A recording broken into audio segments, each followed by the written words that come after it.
Hello friends, তোমরা সবাই কেমন আছো বন্ধুরা? আশা করি সবাই ভালো আছো, আমিও ভালো আছি। শীতকাল বলে কথা বন্ধুরা, নিত্য নতুন রান্না নিয়ে তোমাদের কাছে চলে আসছি। বাজারে এত রকমের শাক সবজি ফল মাছ এখনই তো খাবো, তাই না? ঘামঠাম কম হচ্ছে, একটু খেয়ে দে শরীরটা বেশ হজম টজম যদি করতে পারা যায় বেশ ভালো লাগে, তাই না? তবে সব কিছুই বুঝে শুনে, অতিরিক্ত মাত্রায় কোনো কিছুই ভালো না, তাই না? তো যাই হোক বন্ধুরা, এই জিনিসটার সাথে তোমাদের খুবই পরিচয় আছে, তোমরা বাড়িতে বানিয়েই থাকো, কিন্তু আমি যেভাবে বানাই সেটা আমি তোমাদের কাছে তুলে ধরলাম। এটা হচ্ছে পালং শাকের ঝোল তরকারি। এই পালং শাকের তরকারি তোমরা প্রায় করে থাকো বাড়িতে, আমিও করি। আসলে কি বন্ধুরা, এগুলো অত্যন্ত তোমাদের পরিচিত রান্না। আমি চেষ্টা করি আমাদের সাধ্যের মধ্যে পরিচিত রান্নাগুলো তোমাদের কাছে নিত্য নতুন উপায়ে যেভাবে আমি করে থাকি তুলে ধরতে। একটু স্বাদের পরিবর্তন।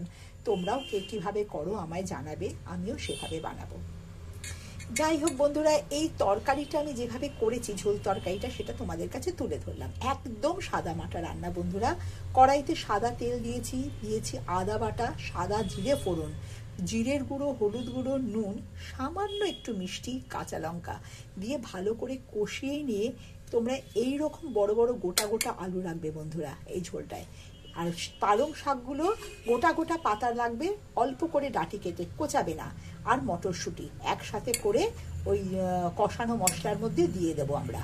দিয়ে একটুখানি কষে গেলে ওটা থেকে তো জল বেরোবেই বন্ধুরা, কারণ পালং শাক থেকে জল বেরোয়। যদি একটু জল কম বেরোয় তোমরা একটু জল দিয়ে নিও, আর বড়িগুলো আলাদা জায়গায় ভেজে রেখে দেবে। সমস্ত সবজিটা যখন সিদ্ধ হয়ে যাবে, শাক থেকে খুব বেশি না এইরকম পরিমাণে যখন জল থাকবে, তখন তোমরা এর মধ্যে বড়ি যেটা ভেজে রেখেছো সেটা দিয়ে দেবে। কারণ বেশি আগে থাকতে দেবে না, আর বেশিক্ষণ বড়ি দিয়ে কিন্তু তোমরা ফোটাবে না বন্ধুরা, তাহলে কিন্তু বড়িটা ভেঙে যাবে।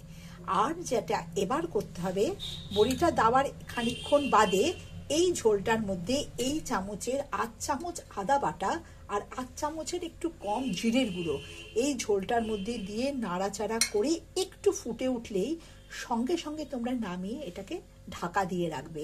অত্যন্ত ভালো খেতে লাগে বন্ধুরা এই পালংয়ের ঝোলটা। বিশেষ করে এখনকার এই টাটকা পালং শাকটা, কচি কচি পালং শাক দেখে একটু তোমরা নেবে বাজার দিয়ে, তো অসম্ভব সুন্দর লাগে এটা খেতে। এটা রুটি দিয়ে, তোমরা যদি এটা স্যুপ হিসেবে শুধু মুখেও বাটি করে গরম করে খাও চামচ দিয়ে, খুব সুন্দর লাগবে।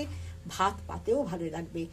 শীতকালে আমি এই ধরনের পালংয়ের ঝোল প্রায় করে থাকি বন্ধুরা। তো আমি যেভাবে করলাম তোমাদের কাছে তুলে ধরলাম। তোমরা বানিয়ে খেয়ে আমাকে কিন্তু জানাতে ভুলো না তোমাদের কেমন লাগলো। আর এই ধরনের রান্না যদি তোমরা করে থাকো, সেটা কিভাবে করো সেটাও আমাকে কিন্তু তোমরা জানিও। দেখতে থাকো আমার পরের ভিডিও। তোমরা সবাই ভালো থেকো, সুস্থ থেকো।